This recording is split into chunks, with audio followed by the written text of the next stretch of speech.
నమస్తే, నేను కిషోర్ కుమార్. ఈ వీడియో మీరు మొదటిసారి మన ఛానల్లో చూస్తున్నట్టయితే దయచేసి ఈ ఛానల్ని సబ్స్క్రైబ్ చేయండి. అదేవిధంగా కింద మీకు హైప్ బటన్ కనిపిస్తే దాన్ని ప్రెస్ చేసి మాకు పాయింట్లు ఇవ్వడం కూడా మర్చిపోకండి. మీ ప్రోత్సాహమే మాకు కొండంత బలాన్ని ఇస్తుంది. నేను నా వీడియోలో తరచూ ఒక పదం ఉపయోగిస్తుంటాను. న్యాయస్థానాలు చెంప దెబ్బ కొట్టాయి, లాగిపెట్టి కొట్టాయి, సావు దెబ్బ కొట్టాయి, చెప్పు దెబ్బ కొట్టాయి అని చెప్పేసి వీటన్నిటికీ సరిపోయేలాగా ఈరోజు మరో దెబ్బ కూడా తగిలింది. సేమ్ అట్లాంటిది. ఎస్, ఎలకతోలు తెచ్చి ఏడాది ఉతికినా నలుపు నలుపే కానీ తెలుపు రాదు అన్న చందంగా న్యాయస్థానాలు ఎన్నిసార్లు ఎన్ని దెబ్బలు ఎంతమందికి కొట్టినా కానీ కొంతమందికి మాత్రం బుద్ధి జ్ఞానం రాదు. పదే పదే ఆ దెబ్బలు తింటూ ఉంటారు.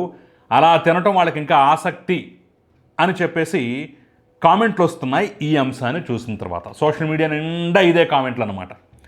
అరే ఏంటా అంశం, ఏం జరిగింది అని చెప్పేసి ఆతృతగా ఎదురు చూస్తున్న వాళ్ళకి ఇదిగో ఆ న్యూస్ ఇదే అని చూపిస్తున్నాను. తిరుమల కల్తీ నెయ్యికి సంబంధించి ఈరోజు సుప్రీంకోర్టులో మరో పిటిషన్ దాఖలైంది. దాని మీద విస్పష్టంగా సుప్రీంకోర్టు కూడా క్లియర్గా తన అభిప్రాయాన్ని, తన తీర్పుని వెలువరించింది. అదేంటి, ఎంతమంది వేస్తారు, ఎన్ని పిటిషన్లు వేస్తారు, ఎన్నిసార్లు న్యాయస్థానాలకు వెళ్తారు, ఇదేం కర్మరా బాబు, ఇదేం వ్యవహారం రా బాబు అని చెప్పేసి అనుకోవచ్చు.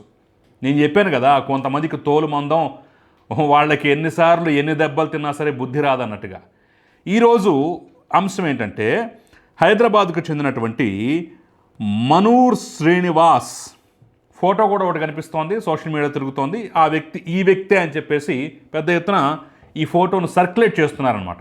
నిజానికి ఆ మనూర్ శ్రీనివాస్ ఈ వ్యక్తో కాదో తెలియదు, కానీ మొత్తానికి ఇదిగో ఈ వ్యక్తే చూడండి అని చెప్పేసి అయితే తిప్పుతున్నారు. సో అది మీరు కూడా చూడండి ఒకసారి. ఈ మనూర్ శ్రీనివాస్ అనేటటువంటి వ్యక్తి సుప్రీంకోర్టులో ఒక పిటిషన్ దాఖలు చేశారు. ఏం పిటిషన్ అయ్యా అంటే, కల్తీ నెయ్యి అంశం గురించి ఇక మీదట ఎవరో మాట్లాడటానికి వీల్లేదు.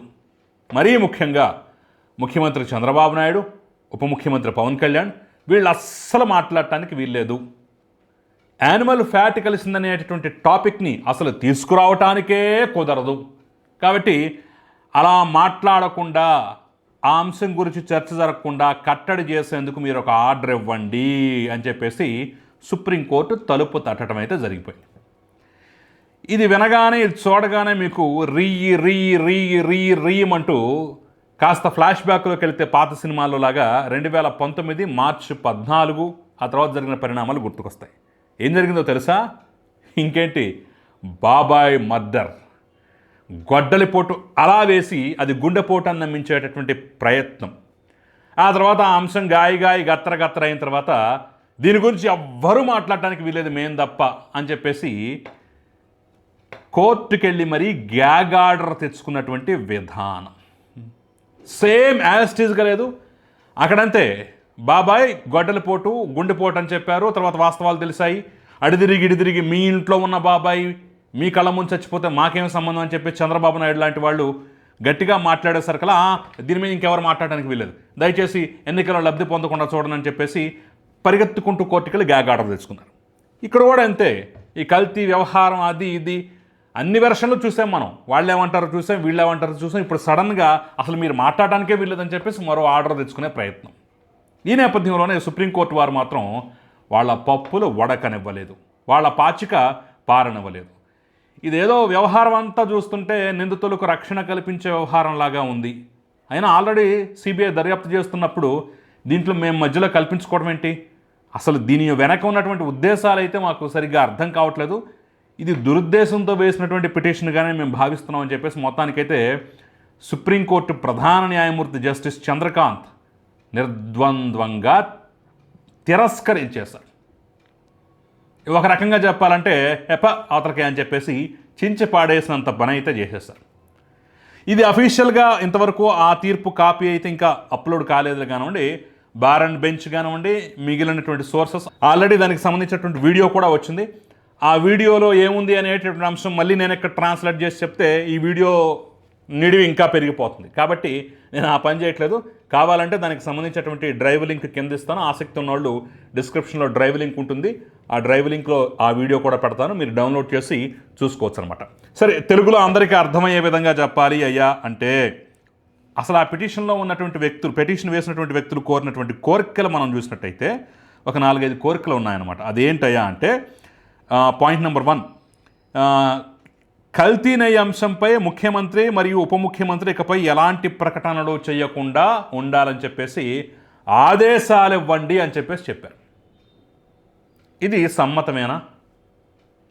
ఇది సమ్మతమేనా?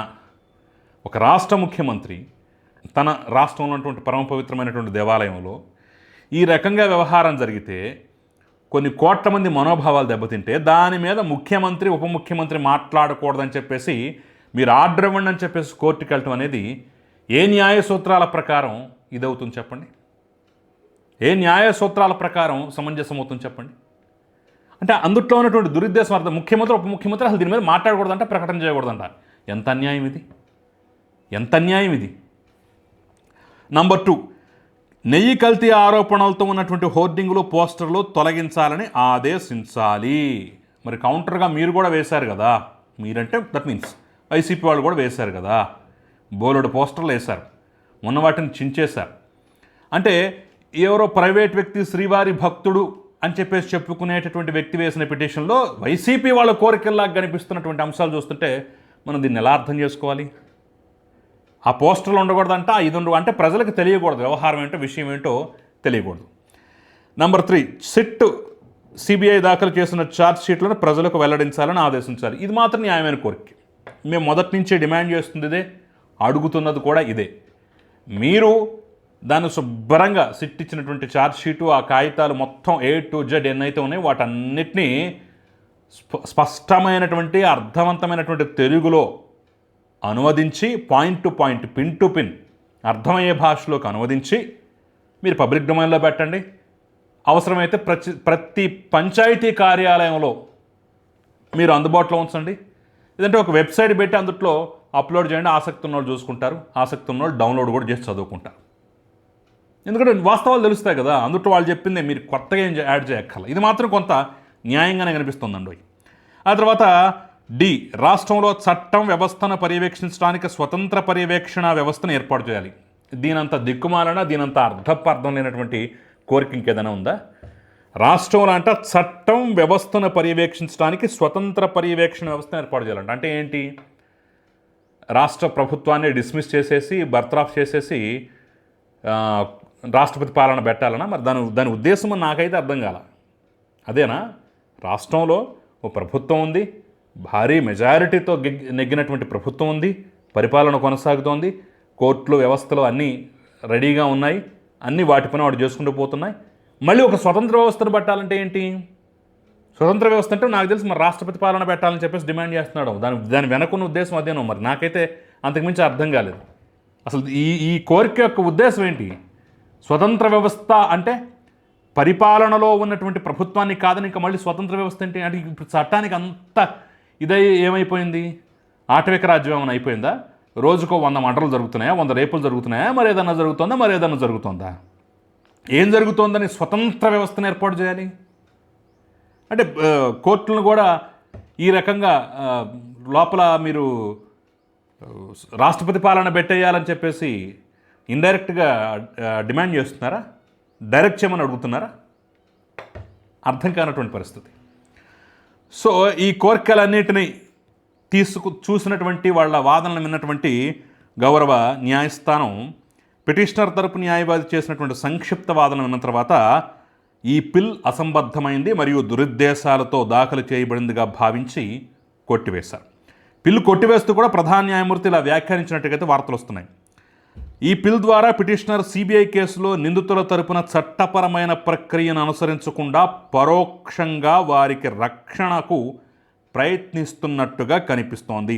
అలాగే తన వద్ద దర్యాప్తుకు సహాయపడే నమ్మదగిన ఆధారాలు ఉంటే సంబంధిత దర్యాప్తు సంస్థను సంప్రదించవచ్చని పిటిషనర్కు స్వేచ్ఛ కూడా ఇచ్చారు.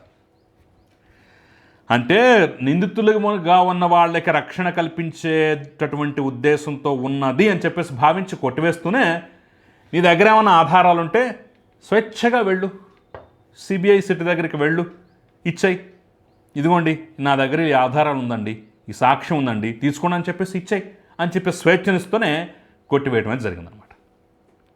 సుబ్రహ్మణ్య స్వామితో మొదలుకొని ఇలాంటి అంశాలు, ఇలాంటి ఇది ప్రతి కథ మనకి ప్రతిరోజు ఇలాగే కనిపిస్తూ ఉంటుంది.